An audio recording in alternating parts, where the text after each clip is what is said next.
non-puffball. Right. What is it?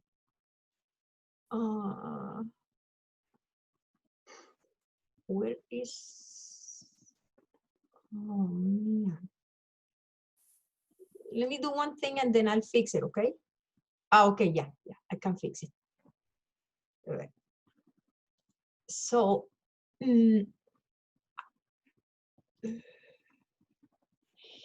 I found this little super tiny mushroom a few days ago in Longbridge Park. And as you can see in the photo, it has striations and it has an umbo. It was maybe 1 centimeter wide. And there were some babies here. And there was another one not too far, a little longer than this one. The same kind of cap, but this type was longer. And oh, it doesn't go bigger. And oh, we can see more. That's so sad. But when I look with the lens on the gills, they look like covered with sugar grains. It was gorgeous. And also on the stipe, you can see a little bit. It has exerted, I don't know the name, some type of hypha. Mostly Calocystidia, maybe? Calocystidia, okay. There's the, yeah, right here, you can see. It was a little more hairy on the lower part. It was growing on rotten wood, but I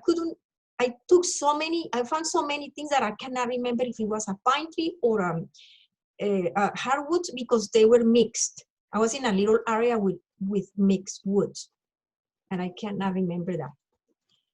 And it has a gorgeous microscopic features. This is the edge of the gill. And what's the name of these structures? Oh, that's on the edge of the gills? Yes. Are you certain it's the edge? Because they really look like pleurocystidia, which are on the faces of the gills. As opposed but given that this is a species that just really appears to be off the beaten track and not typical of much of anything, maybe those are Calocystidia.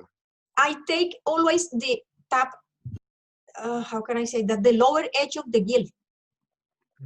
I don't make a perpendicular cap on the gill. I take the edge of the gill.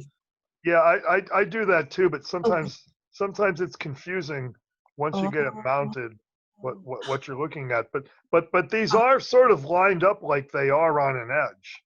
See, yeah. Okay, and then I have a bigger photo. Oh, I'm sorry. A bigger photo of that.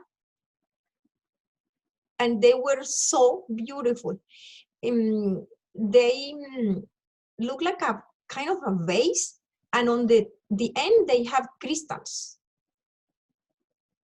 And you can see that they have like thick walls. I couldn't get a spore deposit, so I took a photo of the spores next to when I did this slide. And you can see here, I cannot make it bigger than that. You can see that the spores have the tip of the spore is like lighter in color than the rest of the spore. You can see there, and it has like a little truncate end on the other end. You can see that in both here. And so Dave and Nina were helping me with this one because I have no clue, and they suggested some kind of Galerina, and then I went to look for Galerina nana, and I found some photos. Oh, I didn't post anything yet. I found some photos online, and it looks like that, the micro and the fruiting body. And yeah, actually, it was Nina who really zeroed in on Galerina. Okay. Oh, yeah, she said that it's not. I thought it might be a Galerina. It looked like a Galerina, but the encrusted cystidia didn't make any sense to me. The spores look like Galerina. The mushroom looks like Galerina. Oh, okay. Yeah, because Nina did a little bit of work. I was going to look through that Smith and singer ballerina thing last night, and then I fell asleep. I Okay, woke up thank you. at 1 Thank you to o'clock or both of something. you. And then, but then Nina did the work, and she found Okay, this ballerina nana, and yeah. it really seems to fit this pretty well. It does. The measurement of the spores does, plus the microscopic features, the caulocystidia or whatever name that is beautiful structure is. Yeah, Yeah. the let's just call them hymenial cystidia. Oh, They're somewhere on the gills. They okay. might very well be chylocystidia.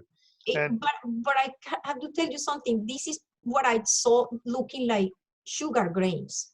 It was everywhere oh, I on the see. gills, What? in So the when you sides looked and on on the edge, when you looked at the gills, the edge looked sugary.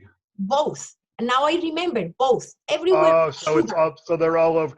Yes. So then it will probably just say that I can't really go back and forth from one window to another here because I have this like computer that's ready for Antiques Roadshow. Okay.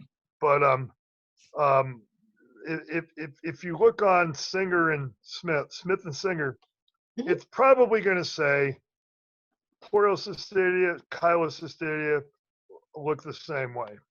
That's my guess. Oh, if it is on this, These are probably our chylocystidia. if it is They on, do look like they're lined up right on the edge of something. okay, yeah. Yeah. What did you mount that in anyway? Is that in cotton It's just blue? water. It's just water. That's just water. Yeah.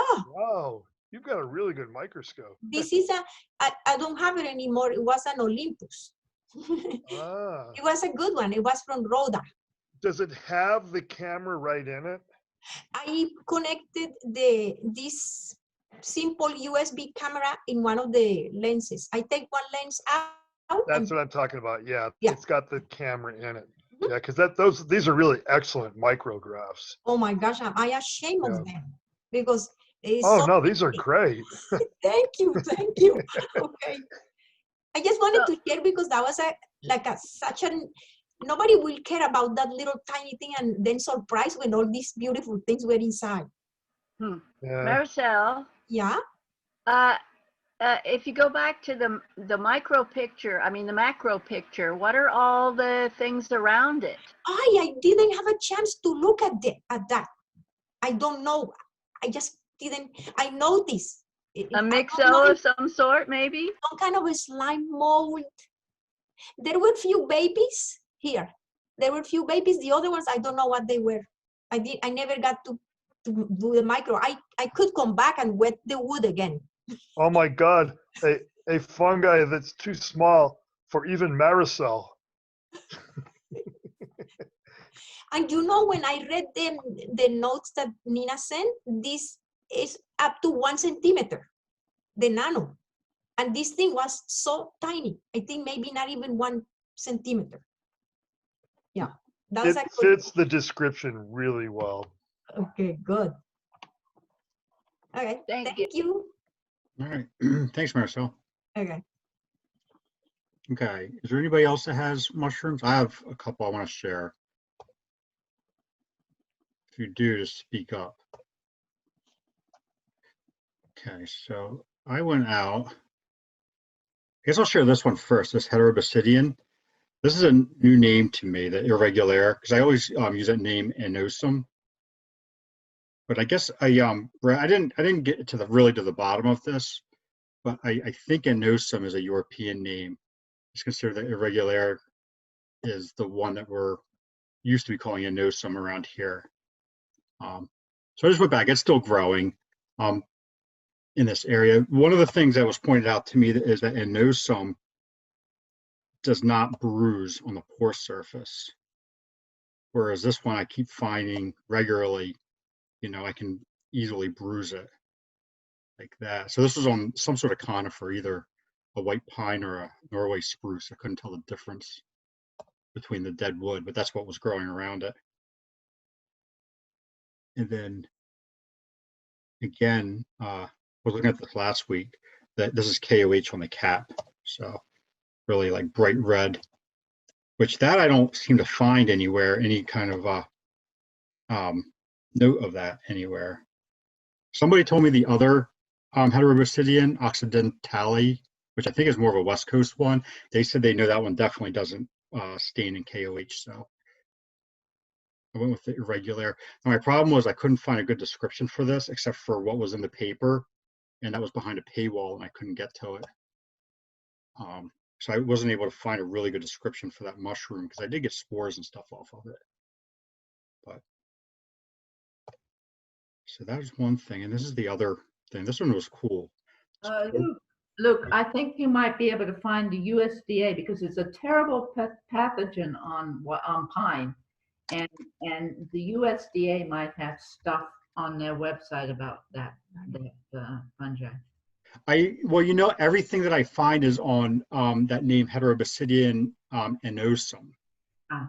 And there was a new paper that just came out kind of recently where they put this name irregular on that. They redescribed or described this as a new species in the United States. So I was trying to get to that original description, but it was behind a paywall. All right. So this is the other thing I found right in the same area. This was on, I think it was oak. It was either oak or beech. These are really tiny. They were actually inside of a log. I picked up the log and I had to split it open to get to these things. This is what they look like. Well, I picked up the log and I looked inside and I saw these green things. At first I thought they were lichen because it looked like a whole bunch of green thallus in there. And they were all covered in ice. Those are pretty solid. They were still fresh. I brought them home and I got spores out of them. Wow. So I split that open and Beautiful. found these things in there. How big is one of those cups? Up to 3 millimeters. So this biggest one was about 3 millimeters. Well, that's a nice picture right there. Yep. Thank you. Is this after you water? I mean, after it's thawed? I'm sorry? Is that after the ice was gone? Yes, the ice was melted. This was back at my house now. Oh, okay. Wow. So these are what the spores look like. They're almost 10 microns long, and they had these two little droplets in them. And you see the tip of the acai was just barely amyloid. See the blue one there? Yep. But it was consistent. All the acai just barely had this bluing in there. And that's the underside of them. But the underside were yellow. Look, but what the glue tip makes them be what? Belong to pesticales? Or not? I'm not sure where they fit into that whole group.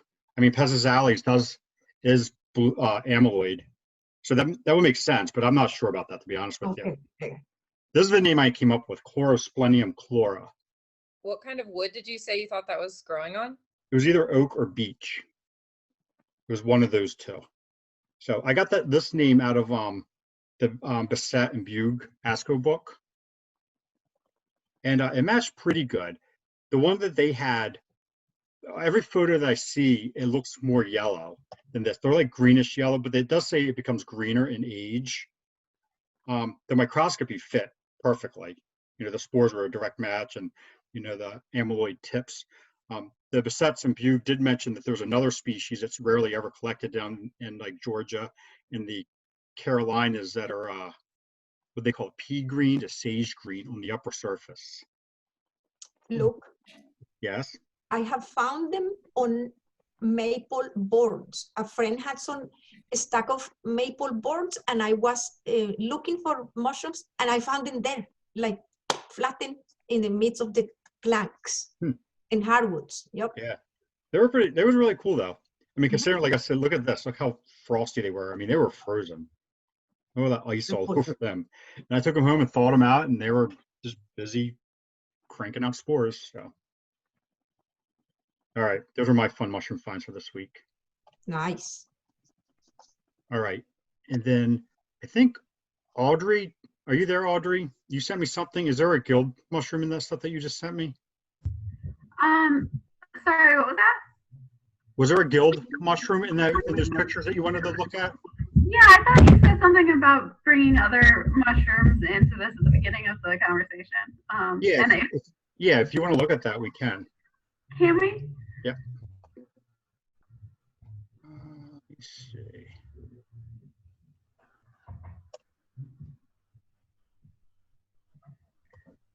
I'll look at, oh, go ahead. I was saying, is this something you just found? Yeah, I was gonna say, it's something that my mom's got growing in her yard, and she was trying to get me to help her identify it, and so I asked her to take a spore print. But it's growing out of the side of a sycamore tree. It's like actually protruding from halfway up the trunk at about like 4 or 5 feet. And I wasn't sure what it was, and part of the problem is that the photos aren't great, but I thought if anybody had any immediate ideas, I would be curious to find out. You say a sycamore tree? Yes. Oh wow, that's weird. Hmm. You don't see a lot of stuff growing out of sycamore trees. It's coming right, like I said, like 4 or 5 feet off the ground. And you know, it didn't look like it had like a skirt or anything. It was, you know, but again, I'm hearing the secondhand.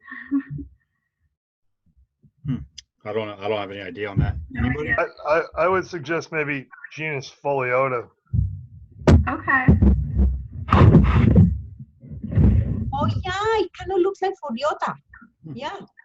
Okay, I'll look that up. It has the scales on the lower right.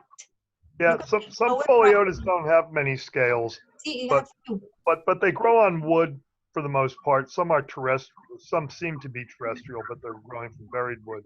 But most Foliotas grow right on wood, and they do have these brown spore prints that sometimes a little bit rusty, sometimes just cigar sort of brown, sometimes a little reddish brown. I think probably Foliota of some kind. I found one like 2 weeks ago. Oh, A Foliota with few scales. Yeah, and the like the for print color. All right. great.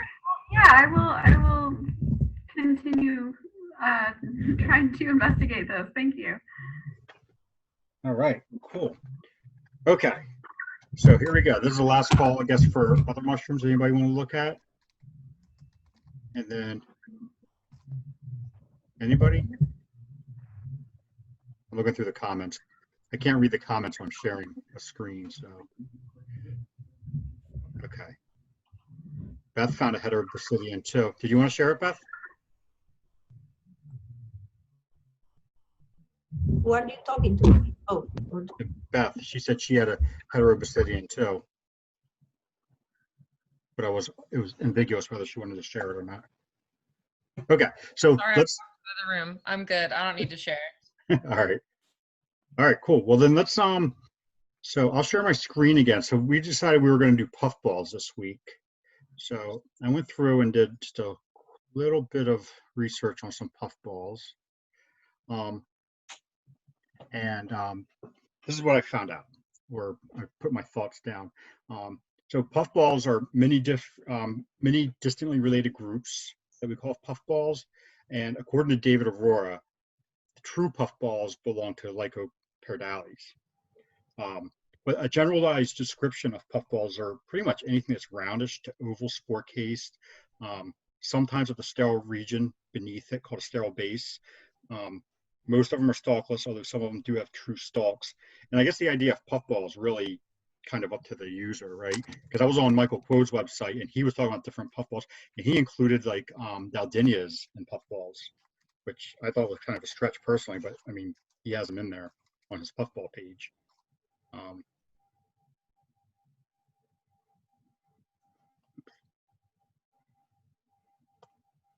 Here we go. So I put together a couple key terms for puffballs. These are usually the words that you're seeing in the guidebooks. You know, we talk about the spore case, which is the fruiting body, which is usually that round thing that we're looking at. But they also talk about the sterile base that's on these things. And that often is that region that's right below the spore case. It's not really a stalk, but it's also tissue that does not turn into or produce the spores. So that's the sterile base on there.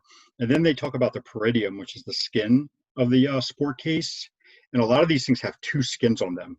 You have the endoperidium, which is the inner skin of the two-walled puffballs, and you have the exoperidium, which is the outer skin of the two-walled puffballs. We often see the word gleba being referred to as a spore mass. So all that dark matter in there that becomes spores is referred to as the gleba. And an apical pore is often mentioned in the descriptions. that being the mouth or the slit that sometimes forms on the top of the spore case to release the spores.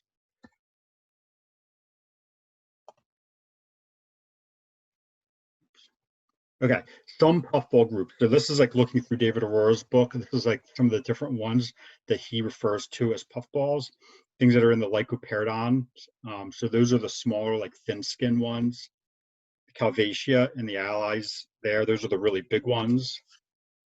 Bovista and Disaceta, the tumbling puffballs, which I think Maricel sent us a picture of a cool Bovista. Earth stars, modified puffballs. This is pretty cool. Where the exoperidium, the outer skin splits open into like those star-like rays and expose the spore case. The Sclerodermas, those are like the pigskin puffballs. I'm never sure how to say this. Pissolithus or Pissolithus, the dead man's foot. And stalk puffballs, which are puffballs that are truly on a stalk, not just like a true sterile region that's below the spore case. And these are the places that I'm usually going through for puffball stuff. Either Michael Kuo's page, he's just got a lot of species descriptions on there. This book, Mushrooms of Northeastern North America, the Bissett and Fisher book, that has a key in there with a fair number of species in it. David Aurora's book, Mushroom Demystified, I'm always recommending that book. Not for idea, right? Like I was saying last week, you know, it's like 30 or 40 years out of date and California oriented, but he gives like some really, really good and involved discussions on the different groups. And he really goes in depth with puffballs in that book. So he's got like basically like a nice big chapter devoted to things that you would call puffballs. And then finally, this book, this is an older book too from the 70s, How to Know the Non-Gilled Flesh-Seek Fungi, Smith and Smith. They have some really, really comprehensive keys in there with short descriptions and line drawings of all kinds of things that you would call a puffball. So there's all of those things. So I know we're going to have a lot of puffball pictures to look at because I know a lot of people are looking at these things. So let's start sharing our puffball pictures. Like we always do, let's keep it down to, you know, about 5 species or maybe 10 minutes, just so everyone get a chance to share. And with all of that, who wants to go first? Anybody start here? Oh, gastroid fungi. That's what Maricel said. They're called gastroid fungi. So, all right, good. So we got some people starting to go. So go ahead, Beth. You want to go? Yeah, I know it says Sam, but I'm totally Beth.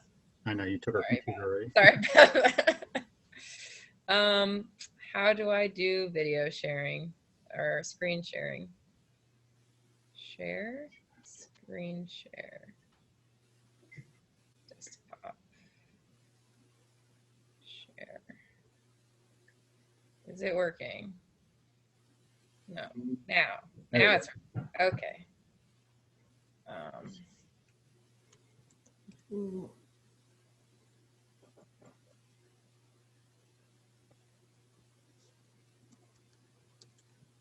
So I found this telestoma in South Philly. What am I doing? I gotta go to Explore. And I certainly had never seen anything like it. And I could tell it was definitely a puffball, but it was clearly coming out of a stipe. And it was just in a large pot in South Philly, just like somebody had a little bush in a pot and it was coming out of there. And I've never since seen anything at all like it. Sorry, I don't know how to use the internet. Give me a second.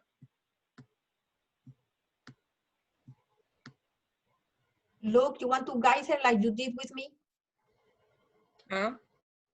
You write the name on the species where the magnifying glass. Yeah, you know, Beth, you want to go to your observations up on the top.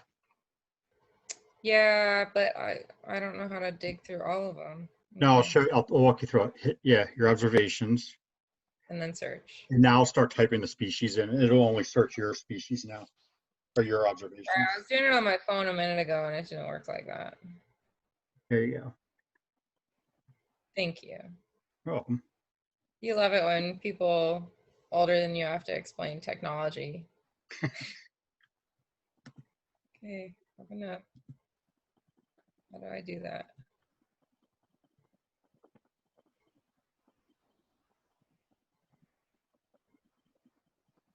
So they're really small. Here you can see it's like this tiny little guy with just the most perfect little. I actually thought it must have been like insect related. I assumed it was like some kind of weird gall coming out of this plant or something. But it really clearly was coming out of a stem. And there were multiple of them. I was so excited when I found it. And it literally was just in a little, this is just somebody's pot in their yard in the center of Philadelphia, just right in, nowhere near anything green. Not even close. Not even like kind of near a park. So this was found in May? Yeah, this was found last May, but that was the only puffball that I've ever found that I just freaked out about completely. So that's what I got. Yeah, that's pretty cool. Yeah, never found anything like it since then. Bethany, in like maybe last week or 2 weeks ago, I presented that one. Yeah. And I explained, yeah. So you watch the video on YouTube, you'll see how it develops. Oh, I'm excited. I made drawings of the growing process. Oh, I'm so excited. That's great. It's amazing. It's Now incredible. I'm looking forward to that. Oh, good. Great. Okay, next. Okay, cool. So the next person was it was H. Bauerschmidt. That's how the name is on there. I'm not sure. Hi. Hi. Hey, can you hear me? Hi, this is Helena. Oh, hi, Helena. Hello. How's everybody? Okay, I am going to share my screen if I may.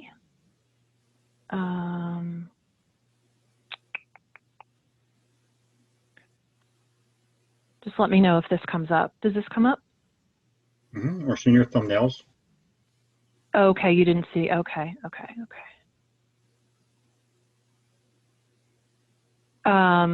In order to get that opened, should I stop sharing, you think, and try again? Yeah, sometimes it seems like that when you're trying to share directly from your computer. You have to open the picture and then share and click on that picture. Okay. Sorry, thanks for your patience here.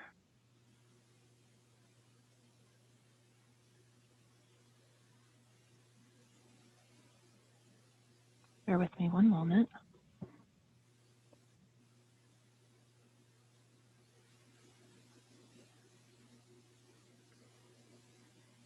Okay, let me try one more time. Still thumbnails or? Yeah, thumbnails.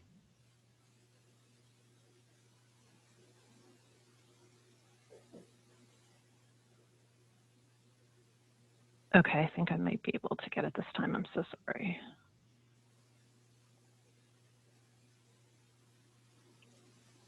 Did that come up? Yep. Oh, it did come up? Yep, we can see it. Okay. Nice. So, See it. okay, so I found this on this one on November 26th in Monmouth County. And I thought it was, I actually wasn't sure what it was, but then I found another one on December 22nd. I'm just going to show that. Bear with me if I'm a little clunky going back and forth between the pictures here. Does this one show? The next one? No. Still the first one. Hey, Helena, there was a little arrow on the right-hand side when you hover. Right in, Yeah, okay. Are you able to click on that and see if it'll toggle? Okay. I'm going to do that now. For some reason, it paused my share. Resume. Let me try that. Yeah, now I don't see the... It's about halfway down on the right-hand side. You have to get your cursor over top of it. There you go. Ah, okay. There you go. Does that show? Yep. Okay. So this is the second one I found in the same park in a different part of the park, and obviously dug this one up. And I mean, I'm thinking Calistoma lutescens, but I'm not, because it has this collar to it. And let me try to see if I can pull up. You see this ragged collar here. And these were growing, I guess, about a foot away from an oak tree. There's obviously pine as well in this area. And I just thought they were really beautiful, really unusual. I never found anything like that. Then on December 23rd, I was in Ocean County, actually Franklin Parker, and I found these, which are very similar to the ones I just showed, but they are much smaller and they don't have that collar and they don't have quite as much of a extensive sort of spongy section here. And I thought that these might be Calistoma ravenelli, just from my research. This is one of them that's been taken out of the ground.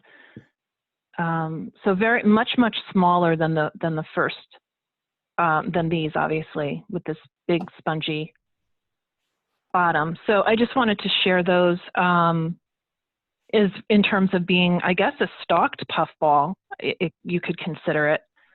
And just wondered if anyone had found these. And from what I read, it says they seem to be common in southern Appalachia. But of course, this was, Monmouth and Ocean County, New Jersey. So they're actually mycorrhizal, and unlike puffballs, so that they grow with. And I've seen mostly with pines.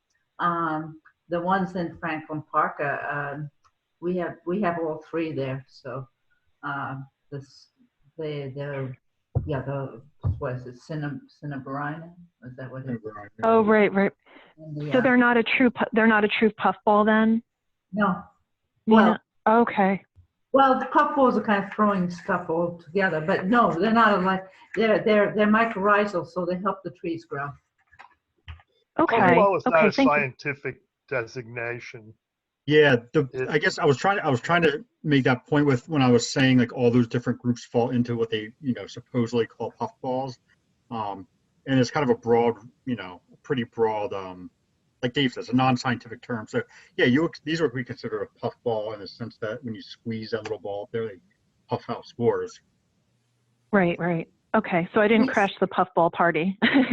No.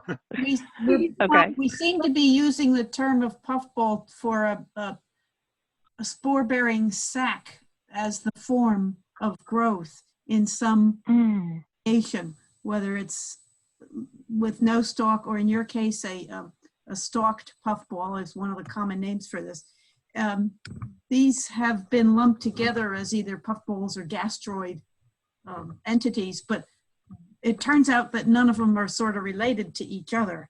They all by DNA go into different clades, but that's another whole story. But for the sake of macroscopic features, that is the features you can see, we call them gastroid or puffballs because of how they form their spores in a stomach-like sac. Does that help everybody? That's very helpful. Thank you for that. Where did you find it in Franklin Parker? This one was actually Shark River Park in Wall Township or Neptune, New Jersey. And then this was Franklin Parker. Yeah. Years ago, we used to go to Shark River. Yeah. We're in Franklin Parker. May I say something? Yeah. Hello? Yeah. Yeah. And on this picture that you have now with the ones that have a shorter stack, you can see those red pieces that are laying down around the ball. They were covered in the ball first, and they are covered with like a gelatinous substance. They fall off. I do not know what is the function of it, but I have noticed that before. Mm-hmm. Yeah. Yep, I see that. Yeah, it's the first cover. So do we think this one actually might be Ravenellii because it has because isn't lutescens and Ravenellii both have the red apical core on there? That's what I was finding. Yeah, I was finding it as Cineberino is just completely red. The whole sack. Oh, correct. more orangey. Yeah. All right. Or this could just be an old lutescens that have just kind of faded. But I think it looks more like a. It doesn't have a No, collar. because the stack. It doesn't Yeah, have there's no collar. Yeah. the Okay. spongy stack. And I'd say those are lutescens. Hmm. Yeah, that looks like lutescens to me. So I think the other one's Ravenellii. Yeah. I don't think it's Cineberinum, as Okay. mentioned. No, not the The- bottom. The ball part is very yellow Okay. instead of being reddish. So I think you've made good IDs here. Yeah. Oh, thank you. Do Thank you so much for all the information. Do you think? Do you think you could tell me, or just email me or something, where in Franklin Park you found it, so we can add it to the Franklin Park species list? Sure, it was on the Yellow Trail, and it was sure. I can try to pinpoint that for you more precisely. That would be good, because we Okay. we're keeping a list of everything we find in Franklin Park, and we've been doing that for this will be the 12th year. So this was found there. So that Wonderful. I'd be happy and honored to do that for sure. Thank you. I And can't then just one more for fun. This was this summer. There was actually a whole fairy ring. I didn't get it. I should have gotten a panoramic of these skull-shaped puffballs. They were enormous, and I just saw them across the field. You know, it's very exciting when you see that, and just ran over towards them, and it was just so much fun. Just these huge puffballs. This was Huber Woods, which is Middletown Locust area of New Jersey. So these were really fun to find. Yeah, they're So cool. that's all I have. Thank you. Thank you. Thanks, Nice. Elena. All right, I think Marisol is next. Yay. You got my email, remember? Did I? From last week. Oh, okay. Yeah.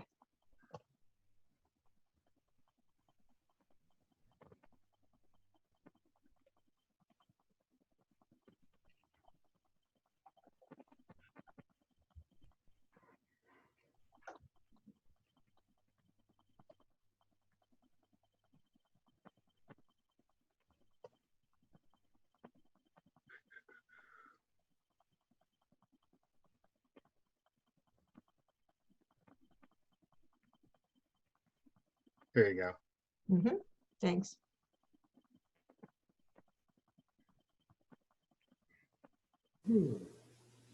Okay.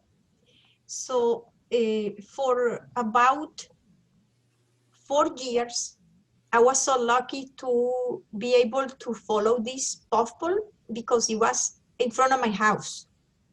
It all started in the fall of 2015, and I saw one puffball there, but I had no idea what it was, and I was new to mushrooms. But I took a photo. It's not this one. And this one right here is when the puffball is mature, it's all done. It opens up. It's Mycenastrum corium. I think that Mycenastrum means like a fungus star or star fungus. I don't know what's the right order. And corium means like a hard skin. So here in this photo, you can see that it has 2 layers of skin, exoperidium and inner peridium, and we still have a little piece of the white one. So when it grows, it's white, and then it cracks, and finally the white disappears, and finally it opens up and it forms some kind of rays, and it exposes the gleba, the spore mass, and the wind and the rain take care of the rest. And something that somebody noticed a few days ago in Facebook is that you see these tips inside the puffball, some kind of remnants. When the spores are gone, these kind of structures stay there. And some of these Mycenastrum corium, they roll around. Sometimes the ball dries and it doesn't open. and is rolled out by the wind. And it can grow up to 20 centimeters or so. And one time, oh, and I read this before and I witnessed that when the weather is becoming very cold, like towards November, when the first frost comes, it won't grow anymore. And the fruiting bodies that you find are like 3 centimeters big. And I saw that too. When it's little, the puffball has a big, fat rooting cordon attaching it to the ground, and around 10 days later, it disattaches, and it may roll or it starts to mature and change. Can you show other photos, please? So one time, this one, we had a very mild winter, and I always kept my eyes on that spot. And I found this puffball, maybe say like 7 to 8 centimeters wide. And I poked 2 eyes to see, I put 2 pieces of sticks for the eyes, and it didn't hurt the puffball. The skin became like soft around it. And I came every weekend to take one photo of the thing, seeing how it changed. Yeah, keep going. And it got like a mold. I think that I even did the micro of the mold. Now one eye, you can see one of the eyes, and finally the vegetation in the spring covered it. All right, this is how the puffball looks when it's growing. So you can see that there are some patches. The little pieces are softer, and they will go away when the ball dries. This is when the ball is baby. It's like 3 centimeters wide, and the thick root system, if I can call it a root. Go ahead. And one year, the production of the puffball was so incredible. I gathered all of them in the same spot. There were like 23 or 24 puffballs. You can see in different stages. There is one that is complete in the upper right, left, next to the little babies. And something happened. Oh, I forgot to say, they were growing like in it's a stretch of grass between 2 different properties, and under a big mulberry tree. And something horrible happened. The mulberry tree broke in 2 pieces, and half of the tree died. And since that, the puffball didn't come back. Or I don't know if it is because the mycelium died. I don't know. And sometimes I found the puffball growing, forming a line of 12 feet. Several puffballs in a row. I think I may have, oh, no more photos. That's good enough. Yeah. Oh, one more thing about this one. Can you go in the writing of the observation on the words? Because it's a cool thing. And where it says the second, no, it could be the first link, the mushroom expert. I just wanted to show you that Mycenastrum corium, look, you know what I'm saying? Follow the link. Yeah, follow that link. Mycenastrum corium is different to the other puffballs because the capillitium, the kind of hypha that stays together with the spores at the end when this is mature, it's smooth. But Mycenastrum corium breaks the rules. It has spines. You can see in Michael's photo the spines. Yeah, this is interesting too, because you were pointing out that there was that other substance in there besides the spores in the old puffball. It's interesting. You gotta remember that the inside of the puffball, it doesn't all just become spores. There's all these other structures inside. Oh, of it yeah, that are producing the spores. There you go. Mm-hmm. Okay. So all the other puffballs, they have simple capillitium, like a pipe. No spines, and Mycenastrum does have it, and they have found other species in Brazil. They found another one. Cool. Is that your picture, Marcel? No, that's Michael Quill. Oh, that's Michael Quill. Okay. Yeah, yeah. Okay, everyone got that name there? Mycenastrum corium. Boy, that's a new one on me. That's a really good find. And it is different from Calvatia or Bovista or Lycoperdon. Very nice.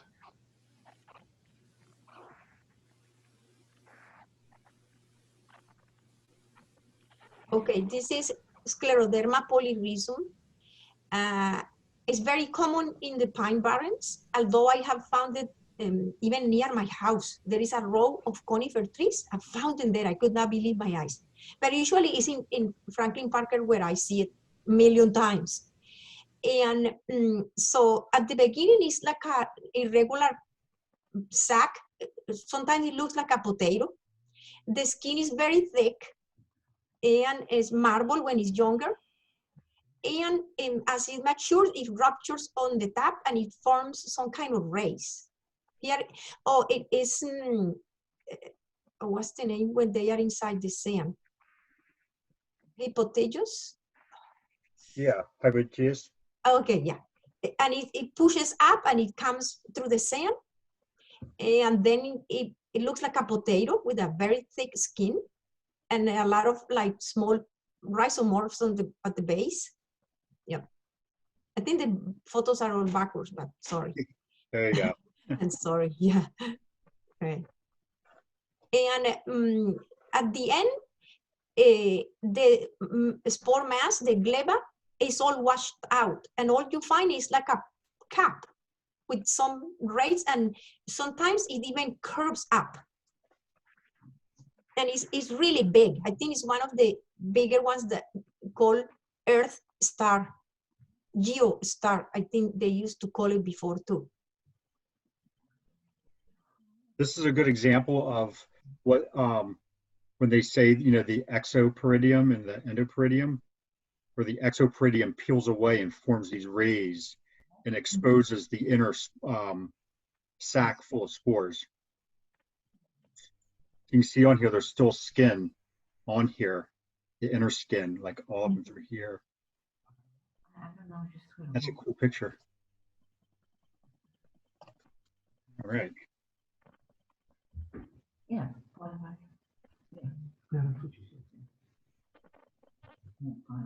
Go to the next. Hang on, taking notes. Oh, I'm sorry. I'm sorry.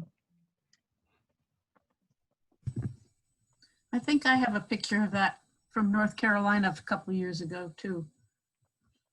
I'm just trying to figure out how to get to it. Okay. This is a very small puffball. It's a little weird. And it's called Arachnium album. Album means white. I don't know why the arachnium, why the name is like that. And it grows on the ground. And when you open it, it looks like full of sand grains. The photo is not that great, but you can see some kind of texture there. And one thing that happens to this one for ID purposes is that one. You open it and inside you see the grains, and another thing is you touch it and it becomes yellow. One day I found it and I didn't have any way of wearing it. So I threw saliva on it and it became white, yellow, I'm sorry. Are you talking about right here, over here? No, that's something else. It's like algae. Can you, it's pinched at the base, as you can see in the left side. Yeah. Can you show other photos? Oh, I'm sorry. Yeah, go ahead. Yeah. It grows like in very poor soil. You can see that soil is like sand. And the yellow tones are right there. And it's super tiny. You can see in comparison to the nail of my index.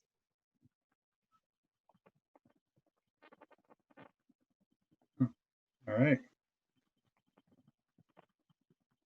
Cool. Any questions on that one? You can remember if it is a really tiny puffball with grains inside and it stains yellow, you got Arachnium album.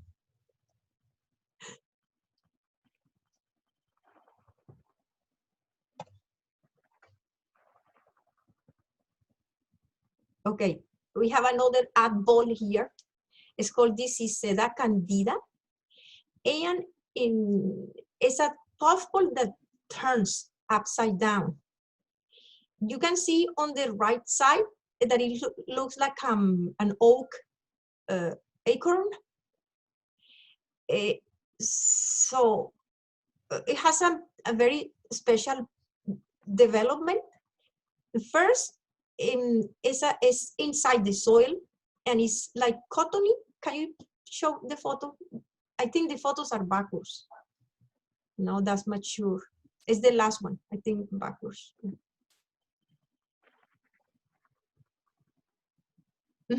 Okay, so the first time that I found it, I thought it was a puffball that was sick, that had some hypomyces on it.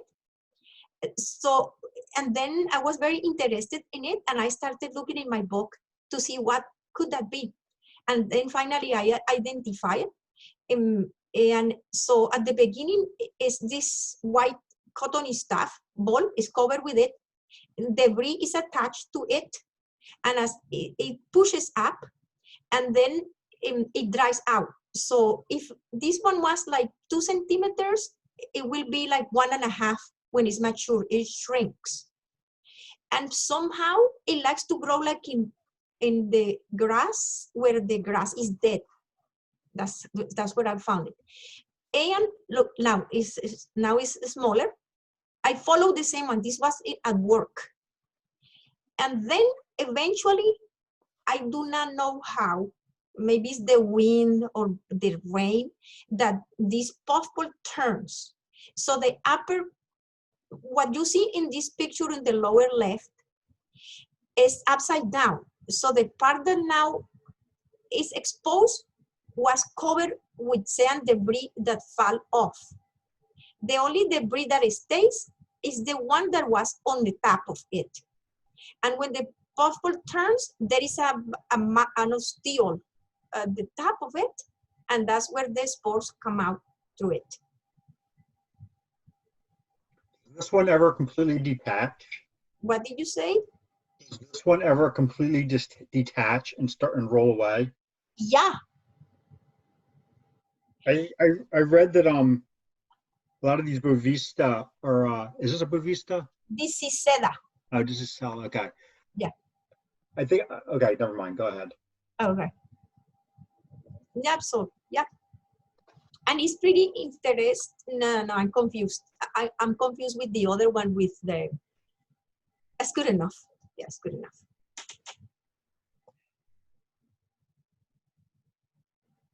So that's. Yeah. Maricel, Yeah. when we were with Tim Baroni, we found Oh, it yes. in Speedwell Yep. on the side of the road where, you know what, all the cars drive and everything was just right there in the grass on the side of the road. I remember, yep. Yeah, I was going to bring up about rhizopogons because we used to find them in the pine barrens right literally on what would be the verge before the blueberry bushes or whatever they are start down at Packham Pond. And they look like little potatoes, but they grow very much the same as what you're showing here. Just showing their upper surface just a little bit. They look like pebbles. You have to really sort of hunt for them. Okay, so this is a Calvatia Gigantea. Did I say Calvatia or Bovista? Calvatia. Bovista? I'm not sure if they use the other name too for this one. At least for this one, Bovista or Calvatia. Calvatia. I think they use Calvatia. Yeah. Okay. Calvatia Gigantea or Calvatia Gigantea. Okay, so this one I have found it in Amico Island and in Smithville, and now I found it next to my house. I'm so lucky, and I don't really know too much about it. Yeah, only that is in one book that I read once, it could grow really humongous. And there is a book where I have a photo of a little child next to one, and it looks like a dog, like a medium-sized dog. It was gigantic. So you can see here that it has like a thin skin, yeah, that falls apart and exposes the gleba. And I just want to say one more thing. I don't really know too much about it, but I know that if you inhale a lot of these spores, you may be sick. And it happened to me. One time when I was new to the mushrooms, I didn't know, and on purpose, I took a stick and I hit the puffball to spread the spores, and I inhaled then, and I was sick for 2 weeks with pain in my lungs. So I didn't do that ever again. Yeah, I mean, that's a lot. These things are producing a lot of spores. Yes, billions and billions. Billions. Maricel, let's see, I think Bethany was wondering what makes the Calvatia is, I think it's because it blows its top. It doesn't have those little holes, and then when the spores come out, it blows the top. And it also has at the base, it has a real definite sterile area at the base. Yeah. If you, oh, okay. I don't know. I'll read about it. Thank you. I'm pretty sure that's what I've read. Oh, okay. Thanks. Thanks. I don't really know. Yeah. Thanks. All right. I think that was it, right? Hmm? Awesome. Thanks, Marisol. Yeah. Bovisa doesn't have the sterile base. Oh, okay. Yeah. Also, Bovista, right? That's what you said. Do all Bovistas detach? I think they do. Not sure about that, but Because I had read. certainly the ones I find on my property, which I've ID'd as Bovista pila, they detach and they roll around. Okay. And you find them in the following spring. Yeah, I had read the they said Bovista and the Tisaceta. Both of them they say are really common in the arid regions and deserts. And yeah, they dry out and then they break and they just roll around like tumbleweed, blowing spores everywhere. Look, I'm reading something about Calvatia. Oh, and actually, I saw this somewhere else a few days ago, that all these puffballs now are under Lycoperdaceae. And it says here that a Calvatia is a plant, they call them plants.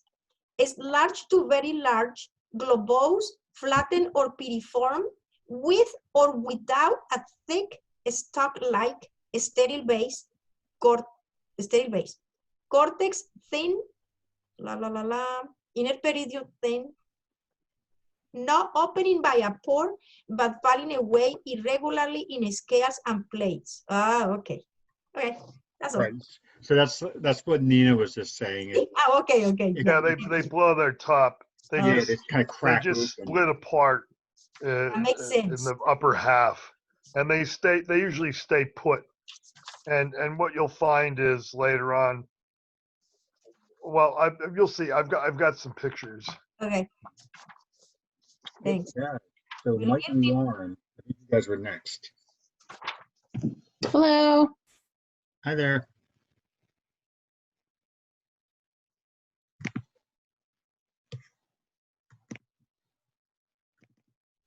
All right, hopefully I won't bore you guys. They're all pretty common, but I'll go through them quickly and make sure I just have proper ID on these. These were all outside of a doctor's office that I went to like once a week. So I got to watch, how they grew. It was pretty neat for actually a couple months. Oh, that's all right. How big did they get? They're out of order. Those ones were the size of I don't know, almost about soccer balls, but I have a picture of one that was huge somewhere in this mix. So is this Lycoperidon perlatum? Are these the gem-studded? That's what I would have called it. Okay. Yeah, it's unusual to see them on a log like that, but yeah, that's the fact. Yeah, you usually find them on the ground, but they're clearly studded. But they also have long stems, so there is a variation on that. Oh, that's interesting. Okay. I would ornamentation. Knowing mushrooms, I would assume it's just a different species that doesn't have a name yet or something, but the Well, best I would have is Pilatum. Right. Well, in order to tell the difference between Pilatum and Pyriform, They're not you really have pyriformic. to examine the spores very No. No, closely. Dave. No, No, Dave, that's not the point. no, these are not. What's the point? No, the point is that Lycoperdon perlatum usually is found on the ground, but we'll find it. Yeah, I know that, but I found Pilatum on wood also. Yeah, me too. I never, I did now. Yep. Yeah, but Yeah, we don't talk so about to really be Pyriformis. sure, the only way to really be sure, unless if you find Pilatum that has really big gem-studded things, you know, the warts on the cap, then you can be fairly confident it's Pilatum.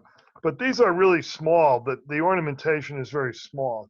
You think you So- could find this ornamentation on Pilatum? Or I mean, sorry, on Pyriform? Yes, No. No, yes, they're I also- think you could. They're a When different they're color. young, they can be like this. No. We find out. The literature.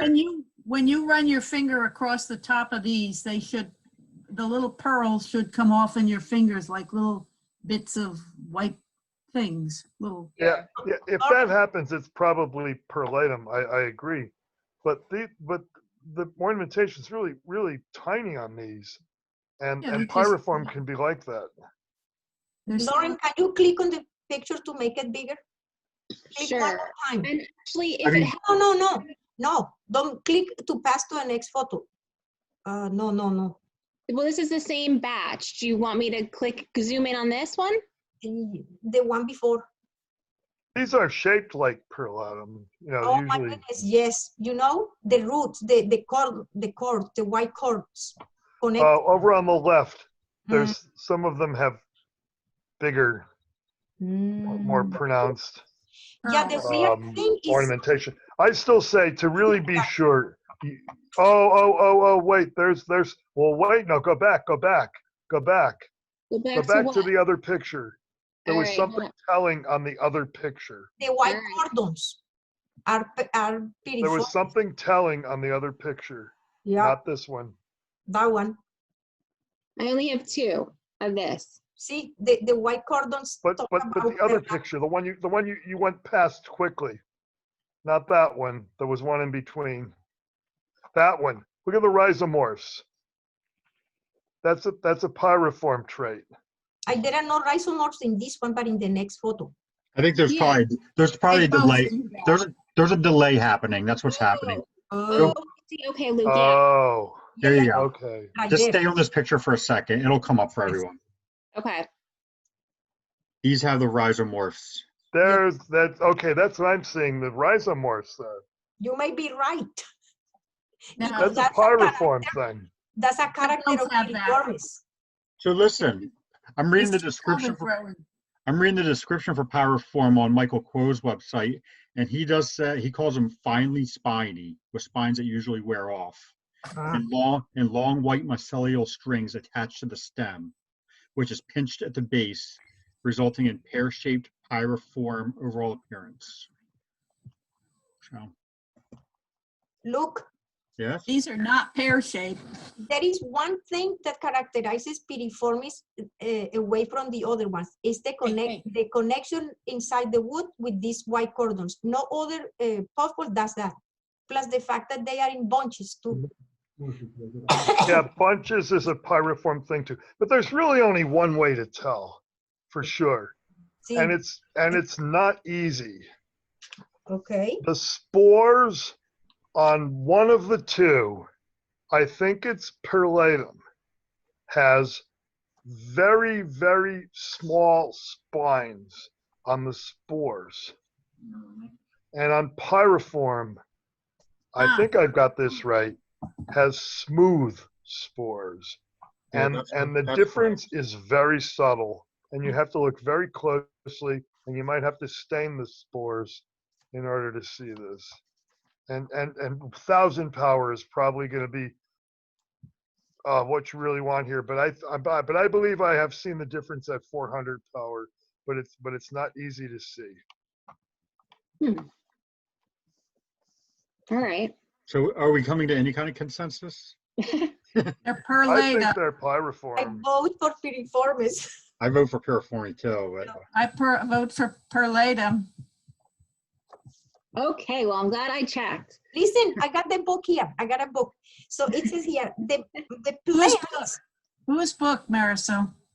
the book that I wrote the names in there, William Chambers Cocker and John Nathaniel Couch. Yeah, that's ancient, that book. But wait, but the descriptions is not, it doesn't matter, the description. The plants, he calls them plants. The plants are connected with the wood and with each other by conspicuous pure white strands of mycelium.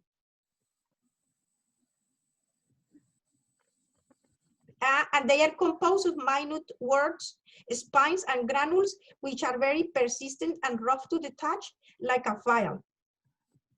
Oh, okay. Go, I'm done. All right, so you guys are saying that sometimes this species looks like this, almost like with, I don't know if you call that a stipe or not, or just it's just the shape. And sometimes they're just more circular. When they are younger, they're shorter. yeah. Yeah, this what you're looking at, that's the sterile base of them.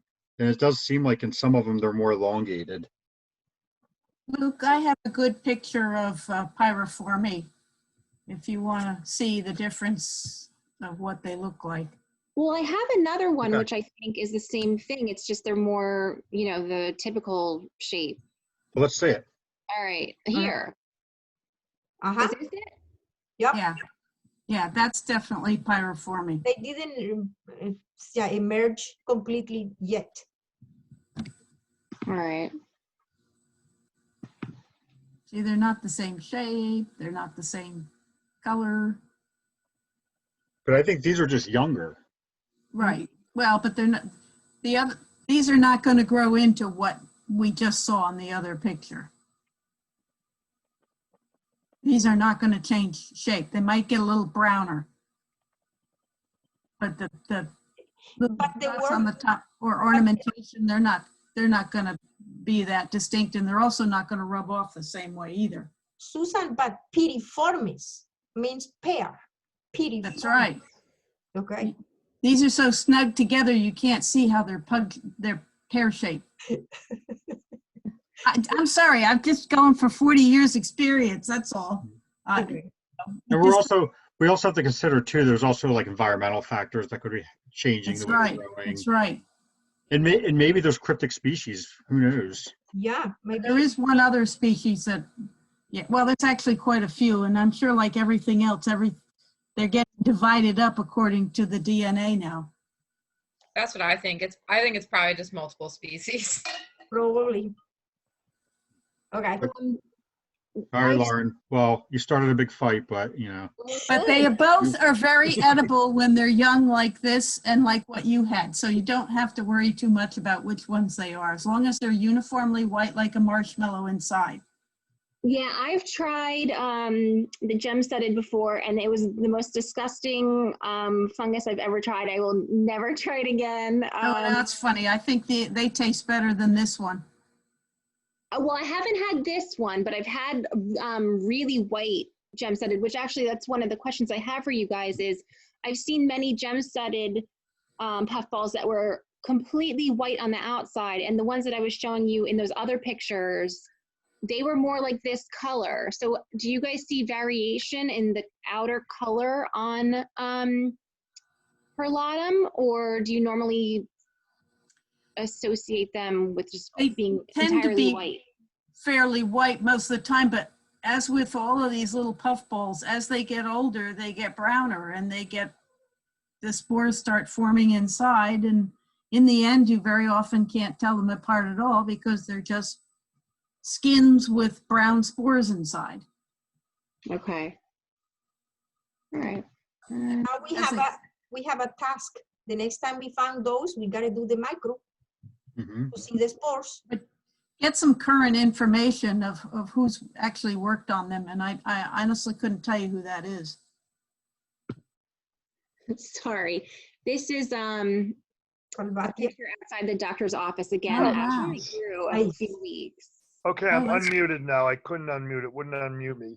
There's someone on Mushroom Observer, Steph Jarvis, who says that she's done her studies on lycoperdon, and but she's going to have some opinions that might not go over very well as well, because I've had disagreements with her. According to Steph, lycoperdon pyrilatum never grows on wood, which I think is incorrect, because I think I've found it on wood. Me too. And I think I've but anyway, those two are hard to tell apart, especially when there's wood involved. Okay. When you find these types of puffballs on the ground, no wood involved, it's pretty likely going to be pyrilatum. But Wood when chips. there's any kind of wood in and usually pyriform, sometimes pyriform's easy if it's like right on a log, that's like a big thick log that's well elevated off the forest floor, let's say, then that's probably going to be pyriform. But sometimes it's really hard to tell. I've been trying to figure this out now for a couple of years, and it's pretty darn tricky. Good, pay more attention now. Well, yeah, like Marisol said, we're going to have to do some microscopy Yeah. on some. Not assuming anymore. Right. All right. So what are these? These are the giant puffballs, right? Oh, it won't let me mute. Anyway, unmute. In order to do microscopy, you have to let it mature. But you can, if you find some puffballs, you can get some of the substrate. Just dig out some of the substrate, or if it's on wood, just lift up the wood, try to get some of the other surrounding substrate. You can just like put it on your porch or something, and it will mature. But you need to wait for it to mature before you can see what the spores look like under a microscope. So just in case you want to really make this kind of study. Right. It's always, it gets pointed out with puffballs. One of the difficult things with puffballs is you have to make sure you get a less mature specimen and then a fully matured specimen. You need both of them to really. Oh, okay. What do you do with the less mature one? For the description. For the description, okay. The description, and then you need, like as you're saying, a fully matured one for. I see. For the microscopy, though, you need a mature one. May I say something? I think. If you want to see the basidia, I don't know who will have interest in that. You have to do it before it matures, because the basidia disappears. Oh, okay. Again, Yep. So yeah, there you go. You need two specimens. All right.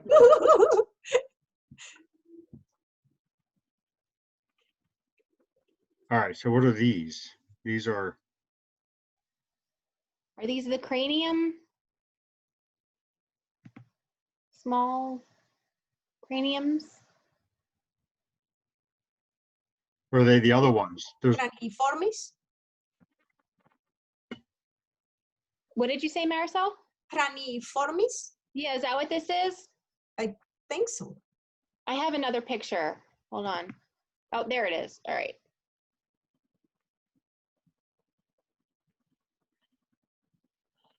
Yeah, this is another one of those that I've seen a recent name, but I don't remember what it is. Because there's also the Cyathoformis too, right? Yeah. But the purple, the Cyathoformis is purple. Purple spores. Yes. When it matures. When it matures. Mm-hmm. It looks kind of like this. The Cyathoformis is kind of brown and scaly too before. Yeah, it looks a little bit like that, but inside. I don't know. Earlier this year, we were looking at them, and somebody mentioned that you really have to wait until they mature to see the color of the spores to really be sure. The purple one? Between Craniformis and Cyathoformis. Oh wait, does Craniformis have an sterile base? Yeah, Craniformis definitely has a sterile base. Oh, okay, okay. And so does this one. Mm-hmm. I mean, the one in the left looks like. Oh yeah, in the top too, the top one too. Yeah, yeah. This is what mushroom expert says the difference between Craniformis and Cyathoformis. Craniformis, which usually features a dramatically narrowed sterobase, it always has yellow-brown rather than purple spore masses at maturity. I don't know, that's pretty dramatically narrowed, but you can see the in the right side, the spores are a little creamy. Yeah. And the one that is open, mm-hmm. they're a little creamy. You see that? Yeah, I do. I'm not confident in making a species name on these until I see the spore color, to be honest with you. Yeah, I don't know. Still too white. All right, so I have one last surprise for you guys if you're done with this one. So that could be one of two. We were saying it could be Craniformis or Cyathoformis. Okay, I'll look that up. Yeah. So I took one last picture for our photo contest, which we didn't have.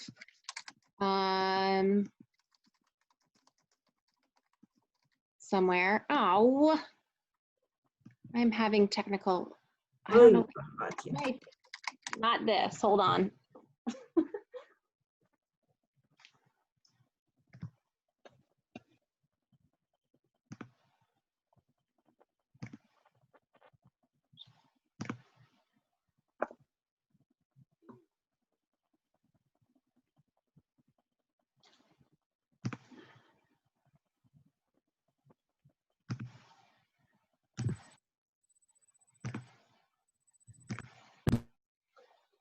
Ta-da!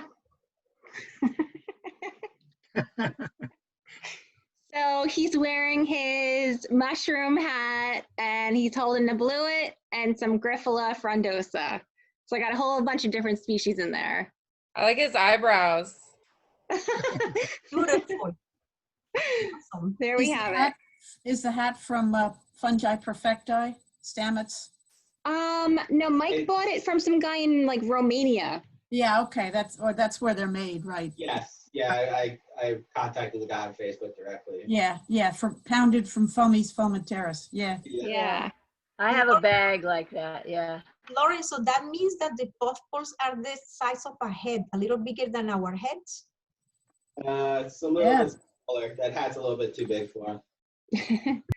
And I did have, which I won't waste any more of our time, but I did have one picture of a massively huge, how do you call it? Calvatia Gigantea? Is that correct? Mm-hmm. Yeah, but I don't know. For some strange reason, my pictures are all messed up and won't show. But that's all. Thank you, guys. Thanks, Lauren. All right, Kathleen, you want to jump right in there? Okay, unmuted. Okay, so unfortunately, I don't know the names for a lot of these. I do have to go back a little ways because I found these like in October-ish. So if you can just bear with me while I go back in the Wayback Machine and see where I could find these. Okay.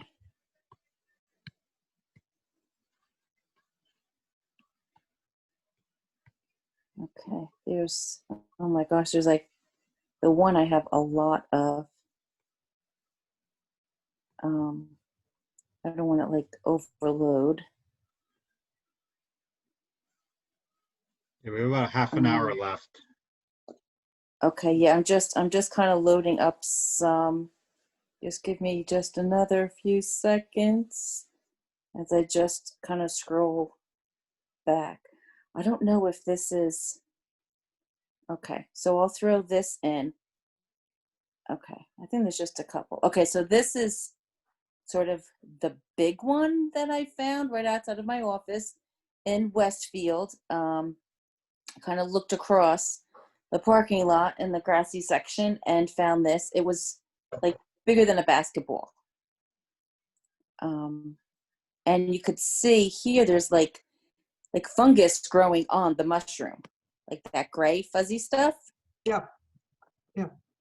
And then there's a hole there, which I thought, well, I don't know if like did an animal do it, or is that the hole where all the spores come out of eventually? No, the skin will fall off. Yeah, this is one of the ones where the skin just kind of cracks open and peels away.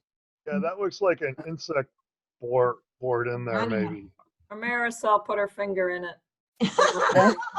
Yeah. Okay, so I have a bunch of these. I'm sorry. So was this a mushroom that was already identified previously? Yeah, Calvatia Gigantea. Okay, so here's like I cut into it, so that's what it looked like. It was kind of like wet Play-Doh. Yeah, the spores are forming, but not quite done. Yeah, it looks like rain probably got in there too because of that hole. So it's probably kind of moist in there. Kind of a mess. Another one. Okay. Oh, is that Here's the I just. It is. Yeah. Just like a bunch of pictures. There's Good like just a pictures of that. slice. Oh, thanks. That's really See, good just pictures a slice of of it. Mhm. Okay, and then here's another one. I forget when it was. This may have been, because it was a while ago, again, like October, November-ish. But very low to the ground. And here I cut it open. Oh, you know, I think this was Duke Farms, actually. It was like just like on the side of the path. This one, if I could recall, is like a little slimy.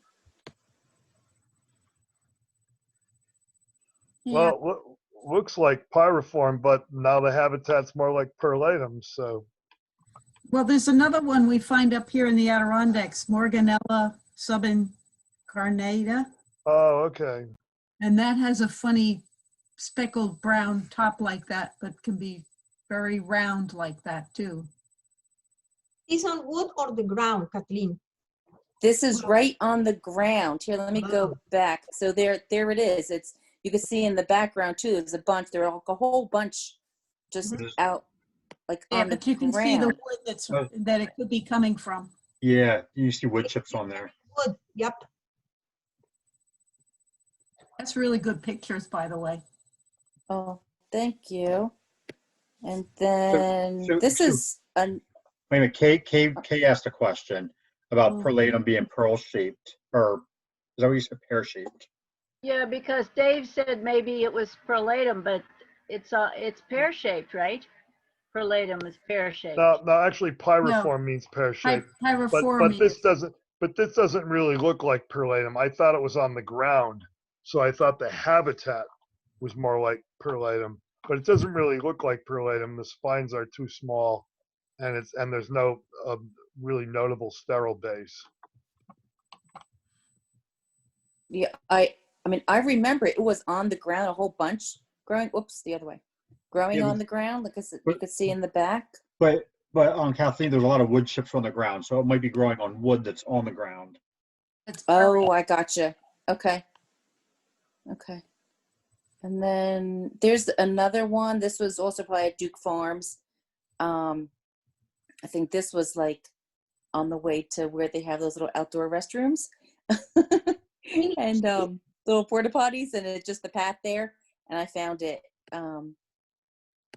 And yeah, so you could see the, what is it? The root that's a or whatever, right? Yeah, I think that looks like Calvatia. It's, looks like it's got a pretty prominent sterile base, cracked sort of surface on the ground, right? Mm-hmm. Yep. Yeah, this was like it was like in grass, and I just kind of like moved it a little bit, and it just kind of like popped right out. You know, it was like no digging or anything. I just basically just to see what it was, I just kind of touched it to move it around a bit, and it just kind of popped right out of the ground. How big was it? Oh, it was small. Like I could fit it in the palm of my hand. I would say like a golf ball or smaller. Huh, that's small for Calvatia, either of the two skull-shaped species. Maybe. I don't know what that is. But I don't see the sterile base. I don't see it. Yeah, you can see it in the one picture right there. See it? This See, one? see it? See there on the left? There's another Calvatia called Fragilis that they say is pretty much identical to the other ones, but smaller, with a less well-developed sterile base. Without? What is this? What does the sterile base mean? Like, what is? So the It's sterile sort of like a base, stock, and the context inside is different. The context is not as dense. It's sort of more full of holes.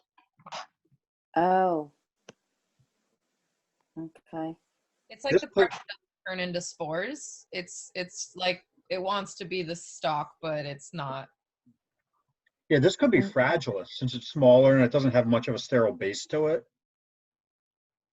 Calvatia Fragilis. Yeah, it makes sense to me. I don't know that species, but from what you're describing, Luke, that makes sense. I'm just reading it off of Michael Quo's page.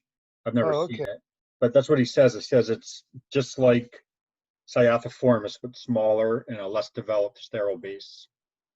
Well, that's what it looks like to me. Yeah, Cyathoformis is the one that is more likely to crack up on the surface. Yeah, right. Okay. That's another one. So that was before I really opened it up. And then I don't know if this is a puffball or not. Yeah, it's like an Earth star. Diastrum triformis. Diastrum triplex. Here's another one. Triplex. Diastrum triplex. Yeah, that's beautiful. Oh, looks like a pearl. Oh, gorgeous. Yes. And wasn't there a bird's nest right behind it in the previous picture? Oh, yes. Triplex. Oh, yeah. Oh, beautiful. Oh, so this was also Duke Farms. If you guys know anything about Duke Farms, they have the little orchid greenhouse. It was just outside there, like underneath a bunch of, I don't know, like green plant shrub kind of stuff. This like kind of junky kind of wood mulch. I wonder, does that name triplex have anything to do with the 3 layers there on the outer I think skin? it does. I believe so. Yeah. That's a good way to remember that. Then I can never remember that name. So you see, you can see there's 3 distinct layers there on that exoperidium, the outer skin. Yeah, usually you'll see like one marginate collar inside another marginate collar, and then there's like a base. So it is like 3 layers. But at the beginning, it's like smooth, and then when it is bending the arms, the rays, it cracks, and then it makes the ring that is below the sac. Yeah, this one's immature. You can only see how the layers are. They look like a stack of pancakes kind of here. It looks like it's just starting to separate out. Okay, I thought it was kind of old looking, but it's still, here you can see collars. Here you can see collars. One collar inside another collar. See it? Yeah, I would say it's almost to full maturity. Huh. Yeah, but it's got no hole in the top though. Not yet. Soon. Just about ready to open, it looks like. Just about ready. Okay. Yeah, this was I'm thinking like it was around like Halloween time, like the end, like very end of October, like very early November, like 1, 2, 3, something like that. Is that it? Okay. Oh, there's another one. Yeah. Beautiful. Yeah, it's beautiful. Doris Duke Farms, south of around Manville, off of 206. Yes, it's actually in Hillsborough. Yeah, okay. I used to live in Oldwick, so I'm vaguely familiar with it. Yeah. So it's like 10 minutes from my house. So Lucky I you. kind of go there all the time, and there's always something to kind of see. Do I have time for maybe a couple more, maybe? We should probably move on. There's a couple more people. And we only got about. Okay. Okay, so if there's time, because there's an orange one I'd like you guys to see. All right, Which well, I'm not sure if it's a puffball or not. Okay, well, go ahead. If you have one that you really want us to look at. Okay, let me if I can find it really quickly, then I will. If not, then I'll just pop out again. Because I just had a couple of them. Oh my goodness. The time pressure. I know, sorry, I'm not trying to rush anyone, but I'm trying to get everyone Oh, in. I know. Look. Yeah, no, I Yeah. get it. We need to think in the next theme. Yeah, I know. Well, we were all supposed to be thinking about it already, right? You already thought of something, right? Oh, no. Yes, but I don't want to like impose myself. But, No, we will. We'll take a couple minutes at the end to pick the next one. Okay. This, is that a puffball? Probably Lycogala epinendrum. Yup, slime mold. Yeah, slime mold. Very close Oh, up. it's a Yeah, I think it's slime just mold. frozen. Was it cold? No, this was like back in like October-ish. Really, I think before we got a frost. Yeah, that's Lycogala. Yeah, you can see the wolf's milk, they call it. But it is funny because they are kind of puffballs, right? Yeah. At the end, when they're mature and you squeeze them, they with an ostión. Yep. In this stage, if you cut into them, it looks like toothpaste inside. Yeah, lower left. You can see it on the lower left. Oh, I see what you mean. Yeah. Okay. Okay, so that's all. I'll stop sharing. Okay, thank you. You're welcome. Okay, I'm going to go back into mine and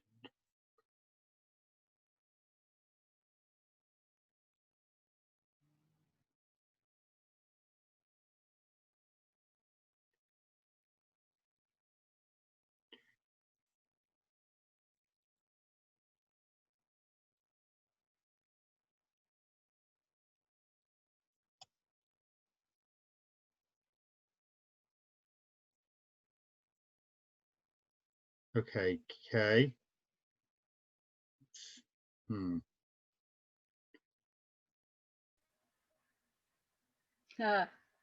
I was looking at it on my phone, Kay. It was working, I swear.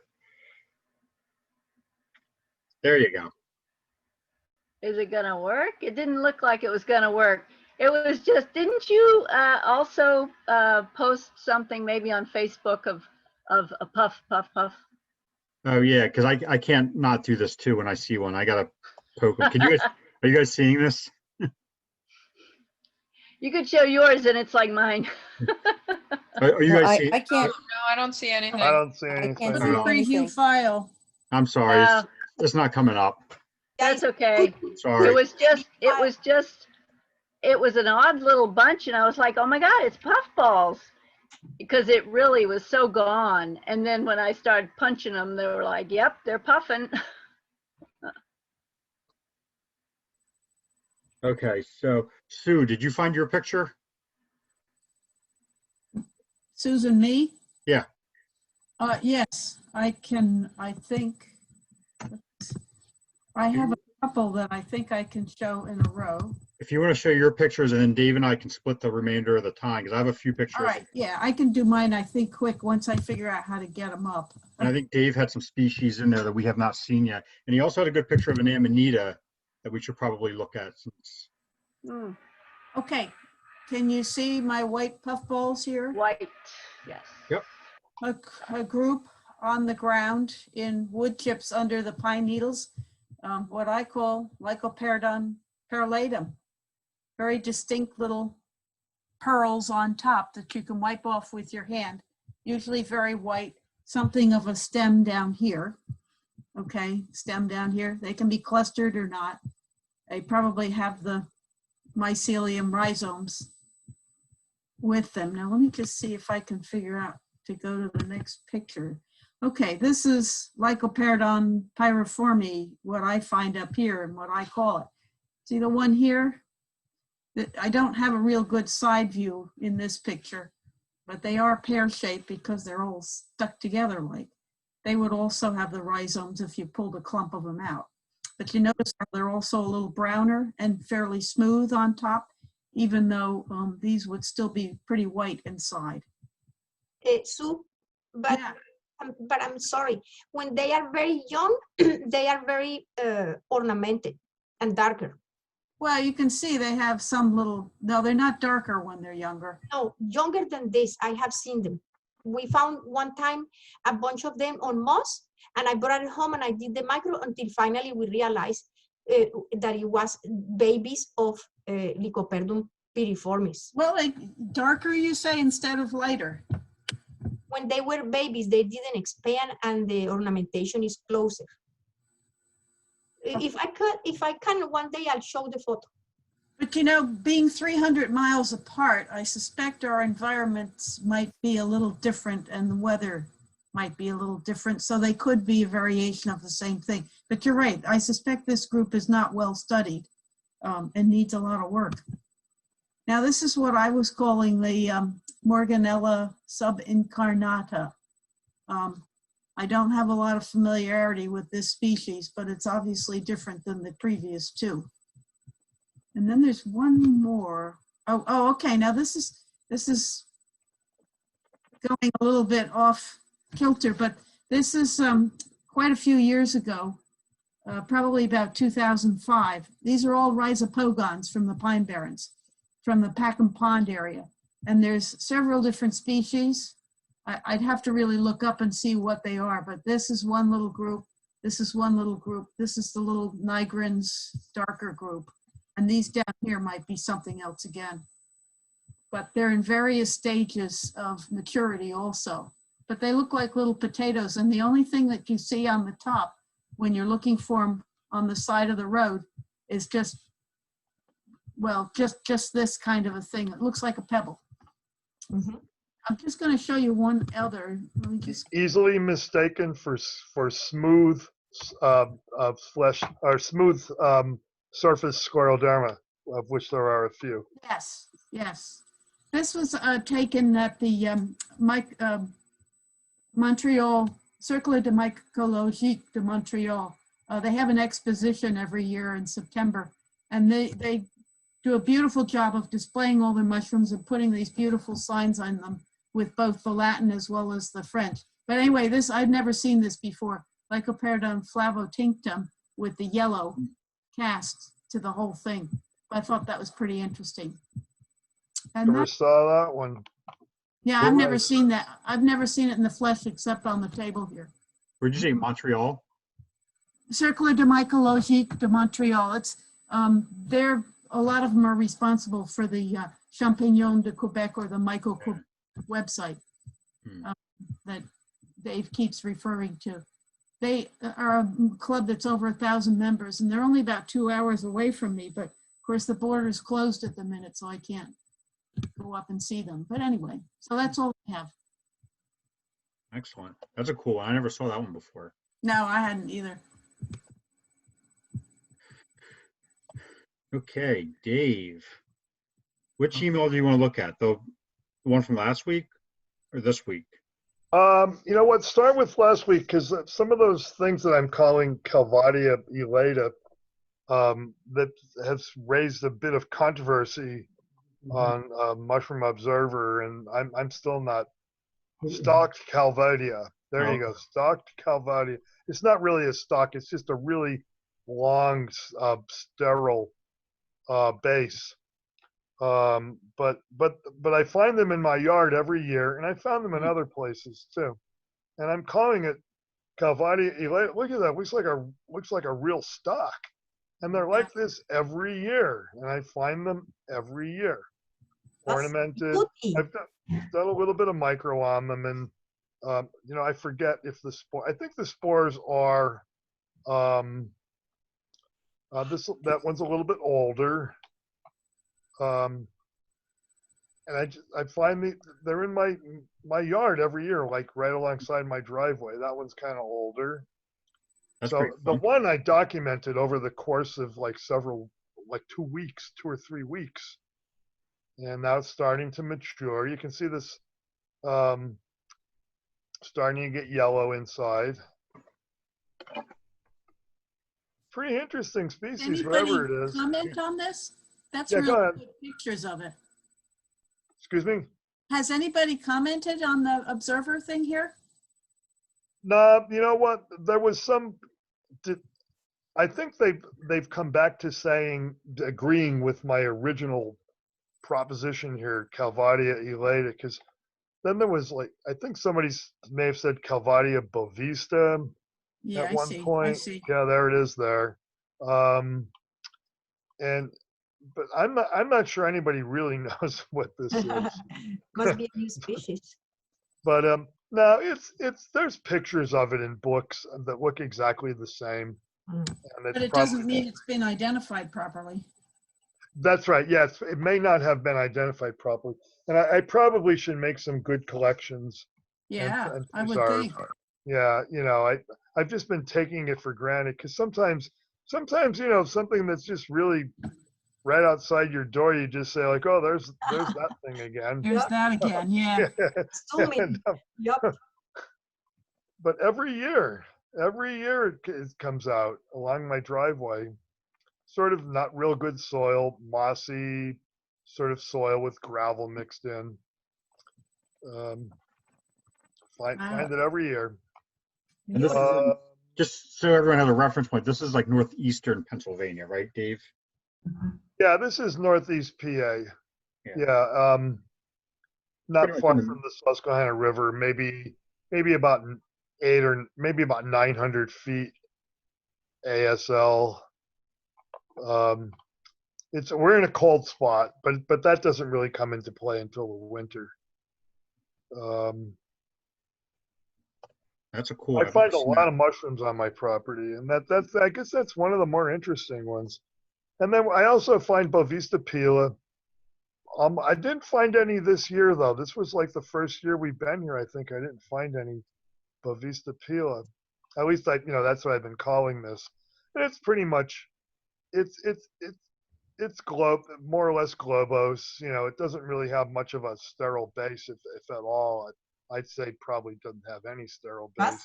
Yeah, it doesn't look like. And it's got like a double layered skin.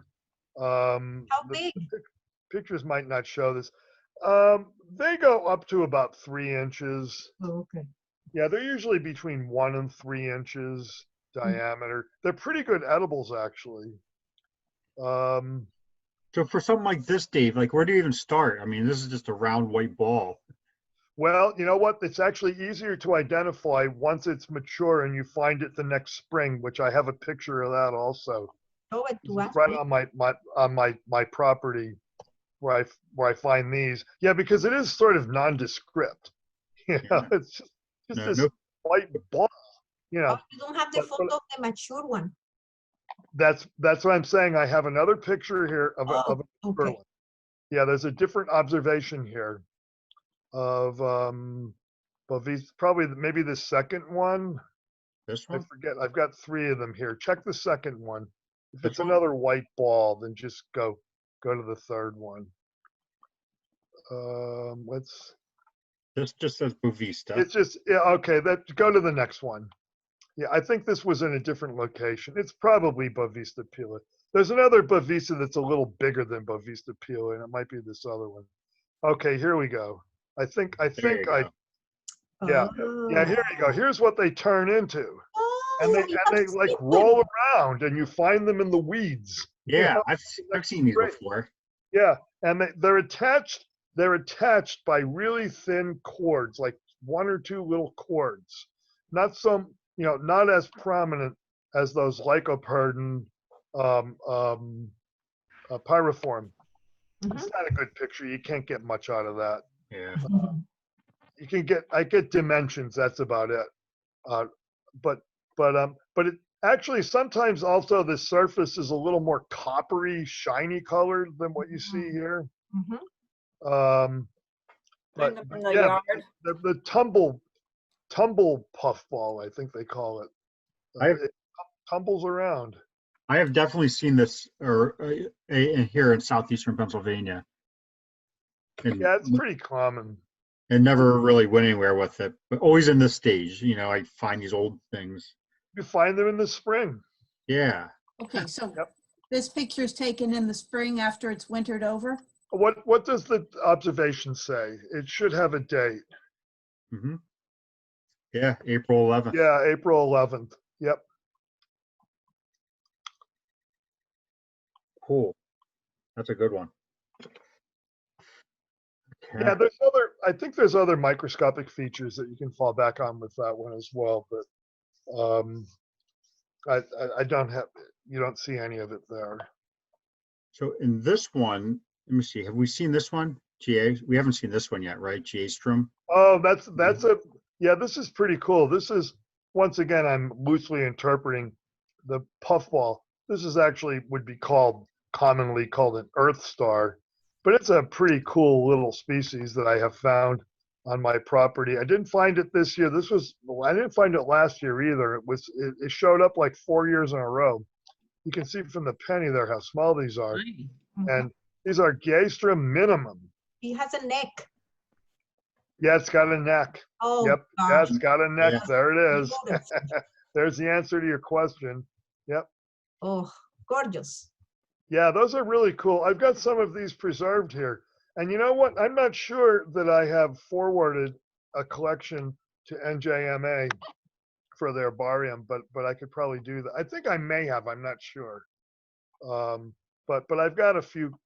I've collected a few of these and dried them out, and so I still have some. I think I may have actually passed some of these along. Can you save me one for the future? Yeah, I've got some saved. Beautiful. And I think I passed some of these along to John and Nina to put into the club herbarium. So I'm pretty sure I did. If I didn't, I can do that in the future. And so what do we have here? Pyriform. Apiopterodon. Oh, so we have a new. Here we go. So there's a new name for this, not Apiopterodon pyriformi. Yeah, I think it's not completely settled, but that's a new genus name. The reason why I took this picture here, you can see now this one's pretty bald, but it is true when they're young, sometimes they do have some ornamentation on them. It washes off pretty quickly in the rain. But you can see here there's really quite a bit of rhizomorphs attached to the base of this thing. So this one I'm pretty sure you can even see some wood attached to the rhizomorph. So this one came right off wood. But it does have, this one's shaped a little bit like Pilatum. It's hard to tell the difference between those two species, I think, is my opinion. And what do we have here? Oh, is that more Pyriform? Yeah, those are some mature ones, I guess. Yeah, they're all the same observation. To me. Excuse me? They do look like Pyriformi to me. Yeah, I think they're all Pyriformi. Yeah. I also have the Calvatia Cyathoformis and Craniformis. I've got 3 pictures. One of them. Oh, okay. You can do that one first. This will be fast though. If you go to those first 3, this will be fast. There's nothing really that needs to be discussed at length here. But the Cyathoformis, when it's mature and it falls apart, you can see the purple spore mass. Yeah. Right, there's the purple spore mass from Cyathoformis. Craniformis is, when it matures, it's green inside. And I find both of these on my property, so I'm a bit perplexed on how to tell the difference. They're both like reasonably good edibles when they're pure white inside. I slice them like maybe a 1/4 inch thick and put it, coat it in egg and breadcrumbs and fry it in olive oil and make like a Parmesan kind of thing out of it. And they're pretty good like that. But not once they're this stage though. You don't want to eat them when they're like this. Because so both on my property, I didn't find any at all this year, but usually I find a few every year. And when they're immature, there's another picture I have here of one that's not quite mature, and it's like, okay, what's your guess? You know, it's Calvatia. Somebody wanted to say something. I'm sorry, go ahead. Yeah, Lila here. So that one picture of it cut open, I think, shows the sterile base quite well. You can see the different texture.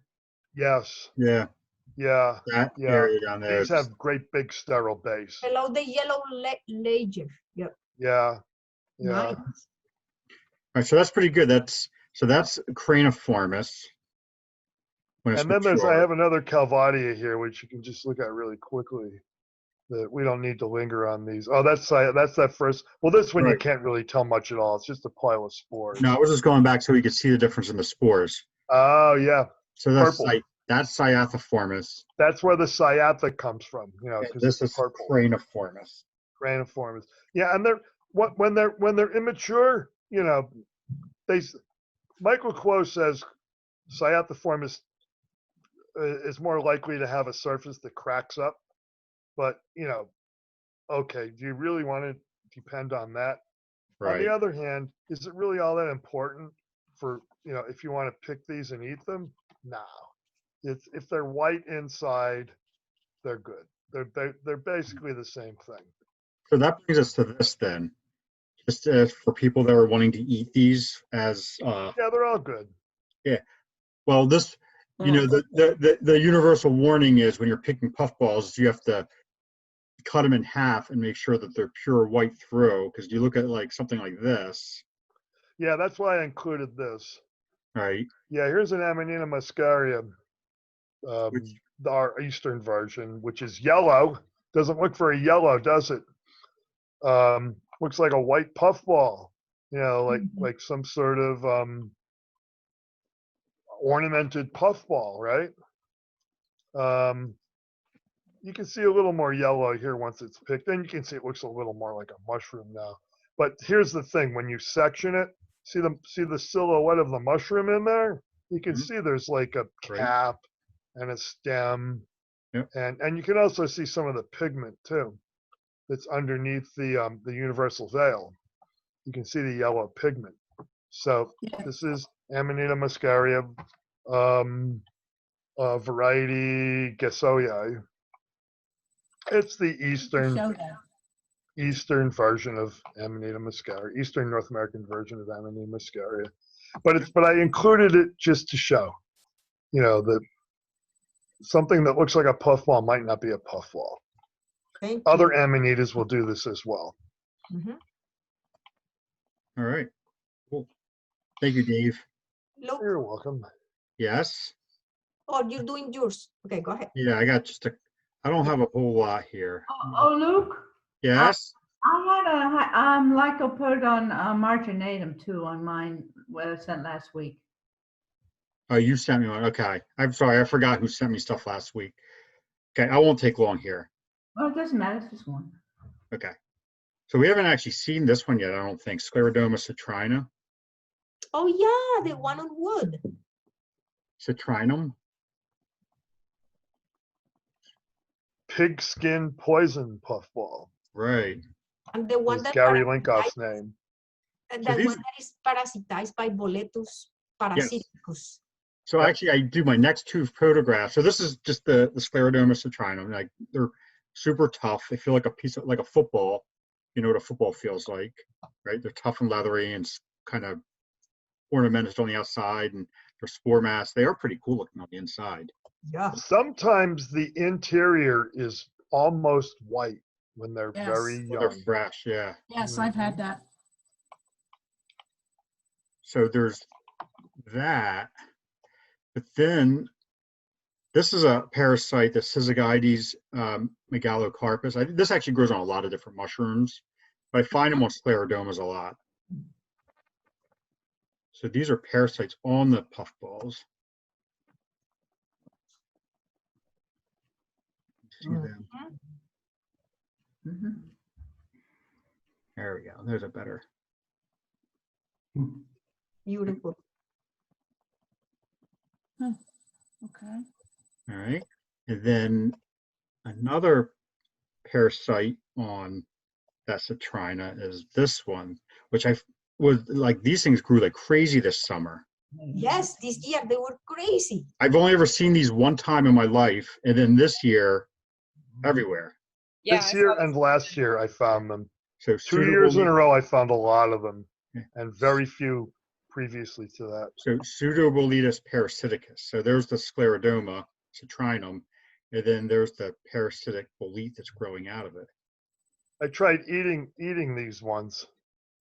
Yeah, do you like them? Yeah, I didn't think they're all that good. You know what's funny too is these things will actually grow on the ground, the boletes around the Scleroderma, which makes them really hard to identify if you're not paying attention. I found them growing within like 3 or 4 inches away from the Scleroderma. Wow. Well, that's unusual. Yeah. I have seen them, but coming from the puffball. Yeah, and always attached. Mm-hmm. And if you're not used to identifying Scleroderma to genus, they're not all ornamented on the surface. Some of them are smooth. It's like of Scleroderma cepa. I think there's one called Scleroderma. There's like 2 other species. I think one might be Scleroderma bovista. I'm not sure about that. Okay. But there are some that are smooth, that have smooth surface, and they look more like a puffball than those guys. It grows in my yard every year. The smooth one. Yeah, and those smooth ones I don't know how to tell them apart, really. Yeah. Okay, this is my last one I have, this Calisthenics Cineberino. So we were looking at the other ones earlier, the lutescens and the ravenellii. But these guys are Cineberinum, so they're red all the way across. Super slimy. No color. We used to find these at Meadow Woods years ago, all along the riverbank. Yeah, these are really bizarre, aren't they? Yeah, they are. All three of them that I've seen are really bizarre. Yeah, and they've got like those piles of fish eggs that fall off of them. And yeah, Marisol was mentioning them earlier. Does anybody know what they are? I have no idea what those things are for. All right, cool. So we've seen all 3 of the Calistomas today that we know of, that I know of. That. Yeah, we have. That's pretty cool. I don't think there's any others that are common in the Eastern North America. Okay, and John and Nina. There we go. Lycopterodon marginatum. Yeah. There we go. It peels. This is the one that peels. As it gets older, the outside will peel off. Ah. Yeah, it comes off in plates. Correct. Yeah. Yeah. I forgot about this one. I have pictures of this one too. This one also grows on my property. This is all not this year though. This is very common. You find it up here on the hill. I think I found it everywhere. But being as a lycopterodon, it still creates this little pore on the top and shoots its spores out that way. I would guess, right? That's a question. Yeah. The spores still come out of there, but then the skin just sloughs off as it ages. Yes. Oh, cool. It's got pretty pronounced decorations too. Pretty pronounced little pearls on the top. Yeah, then there's another one that's similar. I think it's Lycopterodon echinatum or Oh yeah, something. Those are little spines. And that one has spines that are so big that they like fuse together at the apices. They're like little claws that come together. Yeah. All right, awesome. I think that's everybody that was trying to share has gotten to share now, right? Yeah. All right. For next week. That was a lot of puffballs. That was awesome, guys. Thanks everyone for sharing. Awesome. All of that. Yeah. Yep. All right. Has anybody thought about what we want to do next week? Marisol's shaking her head. I think we should do whatever Marisol wants to do. Well, spit it out, Marisol. What is it? Jellies, anything jelly. Any kind of jellies. Oh, That's a great idea for that's winter. a challenge. There are crusts and of course the excidias and all of these guys, the ones that parasitizes other fungi. That's a variety. The ones that are always connected to something else, like the cerium and this and that. Yeah. So is that good? Yes, we need to have a debate about Exidia glandulosum versus Exidia, what is it, nigricans or whatever. You read my message, huh? All right, then I guess that's settled, right? Next week we'll meet here and we will talk jellies. Okay, woohoo. All right. Thank All you. right. Well, Happy New Year, everyone. Happy New Have a Year. safe one. Happy New Year. Okay, bye. See you guys next week. Bye-bye.